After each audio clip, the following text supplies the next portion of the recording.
English 26 అక్షరాల్లో పెద్దన్న ఎవరో తెలుసా? టీ. ఈ టీ అనే అక్షరాన్ని ఎలా రాస్తే మీ మనస్తత్వం ఎలా ఉంటుందో చూద్దాం.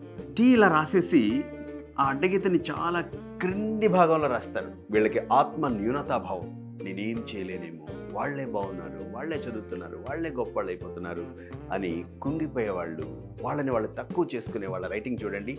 ఆ టీ క్రాస్ బార్ క్రింది వైపుకు ఉంటుంది. కొంతమంది పెద్ద లూప్తో రాస్తారు. టీ అనే అక్షరంలో లూప్ కనబడితే సెన్సిటివ్గా ఉంటారు, అన్నీ మనసుకు తీసుకుంటారు, నొచ్చుకుంటారు.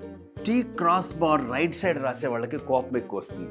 బ్యాడ్ టెంపర్డ్, ఇల్ టెంపర్డ్ అంటాం మేము. ఒకవేళ టీ క్రాస్ బార్ ఎడమ వైపు కనబడితే రేపు చేద్దాంలే, మళ్ళీ చూద్దాంలే, ప్రోక్రాస్టినేషన్. ఈ పైనుంచి కిందకి పడేలాగా టీ క్రాస్ బార్ రాస్తారు. వాళ్ళు ప్రతి ఒక్కళ్ళని డామినేట్ చేస్తూ ఉంటారు, డామినేరింగ్ టెండెన్సీ. ఇప్పుడు ఎలా రాయాలో చూద్దాం.